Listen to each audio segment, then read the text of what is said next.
I'm really, really drunk right now. And spoiler alert, this is getting 5 out of 5 Dans. And if you don't like it, get the hell off my channel! It's time for the brew, baby!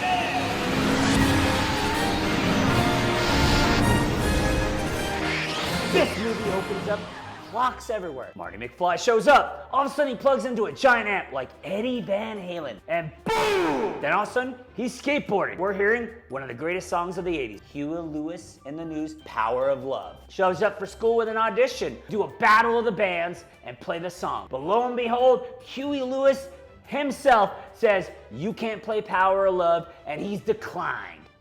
Sorry, that's bad. Come on! Huey Lewis in the News. Who didn't want to be Marty McFly after seeing that scene? Fast forward. This is our first introduction into one of the main characters and one of the best characters of the 20th century, Christopher Lloyd's Doc Brown.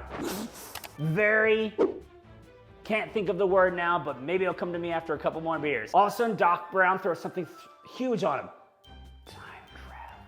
Doc Brown has cracked the code. He can go back in time, apparently not forward yet, only back, classic 80s, until the terrorists show up. Then the terrorists show up, oh shoot, Doc Brown is now dead. Marty's gotta fly. What does he do? 88 miles an hour in a car that only tops out at 105. And he's got 1.21 gigawatts behind him. I don't know how you're not scared when you have a nuclear reactor behind you, but that's how cool Michael J. Fox was. Huey Lewis in the News. Act 2, 1955. Marty crashes into a barn owned by Mr. Peabody. Mr. Peabody's. He owns all that land. Marty somehow gets out of it, looking like a weirdo, and he jets to the diner midday. All of a sudden, we are meet with Marty's dad, the biggest nerd of them all, the classic 50s nerd, you know? And boom, the biggest bully of the 20th century walks in. Biff Tannen. And he confronts George McFly. And as he's doing that, Marty just marvels at what the heck is actually taking place, because remember, he just was turned down by Huey Lewis in the News less than 24 hours ago. Huey Lewis in the News. So he has no idea what's going on. All of a sudden, realization hits him. Boom! Biff walks out. He follows his father. And he's like, where's my dad going? Where'd George go? He sees a bike in the middle of the road on the side slightly. And he's like, this is kind of weird. But apparently Marty's okay with his dad being a pervert. And George is checking out who else? Leah Thompson, the person that Marty might make out with in the future. I don't know.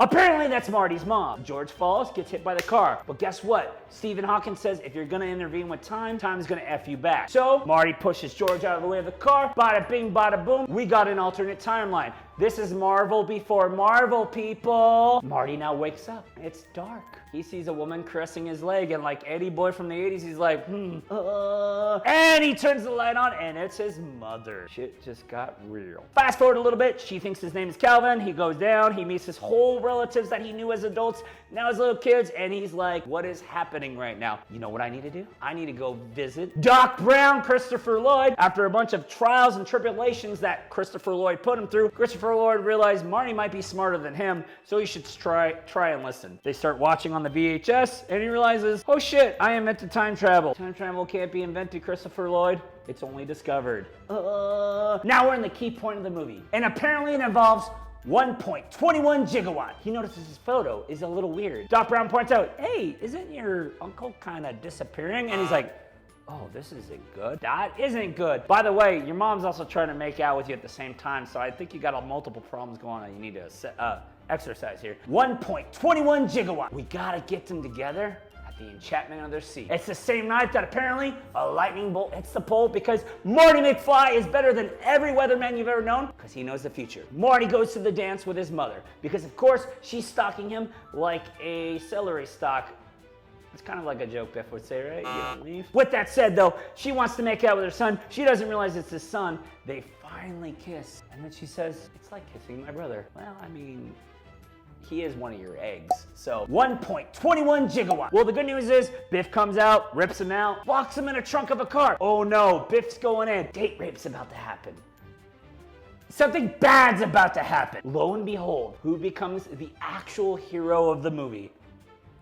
George McFly. Every nerd from the 50s brain just went, you mean I could have just punched the bully and my life would have been different? Yeah. The cars are rocking. You're not supposed to come knocking. George knocks on the car and he sees Biff getting down with his woman, and guess what George does? Thinks back at the pain, punches that. Somehow Marty gets out of the car, and all of a sudden we have Marty playing guitar. We have George, Leah Thompson, don't remember her name in this movie because I'm too drunk, dancing, and all of a sudden Marty's the cool guy again. George is gonna sleep with Marty's mother. Yeah.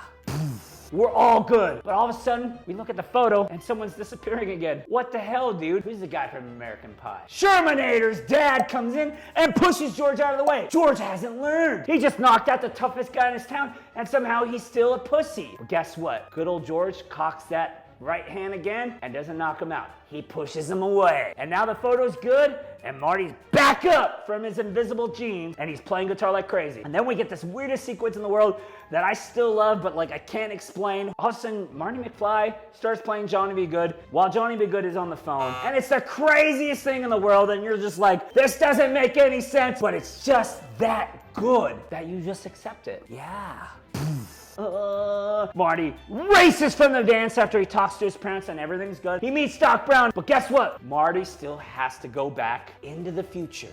Finally, we get our title of the movie. Now it makes sense. We got a police guy that wants a permit because they always want permits. We have Doc Brown holding cords above hanging ground and lightning, and Marty McFly decides to leave a quaint, amazing 1955 to crash into a porno theater in 1985 and almost killing a bum. I don't think you made the right choice, Marty. I would have stayed back. But all of a sudden, he's back. He's made it back into the future. Yeah.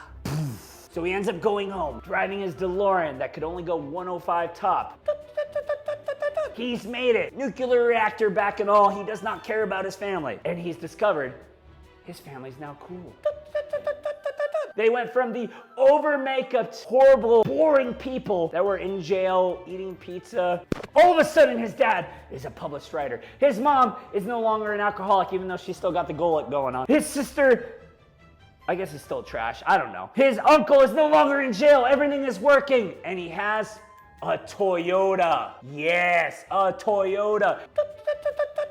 Remember, people, this is the 80s. And then Doc Brown shows up out of nowhere, flying in a damn car, and he says, Marty, we gotta go in the future. We gotta save your kids. Something bad's gonna happen. You're sitting there going, I'm crapping myself. And he's like, where we're going, there are no roads. And you're like, what the hell does that mean? And then they go off. In closing, Back to the Future is an instant classic. From great characters to amazing pacing to awesome 80s nostalgia. If you haven't seen this movie, you owe it to yourself to go check out one of the best movies ever made. That's why I gave Back to the Future 5 out of 5 Dans. That's the power of love. If you enjoyed today's craziness, make sure to pound that like button, ring that bell. Otherwise, no brews for you! And if you have any brewing ideas or requests, make sure to comment down below and let Dan know. Until next time, I've been Dan. You've been awesome. PROST!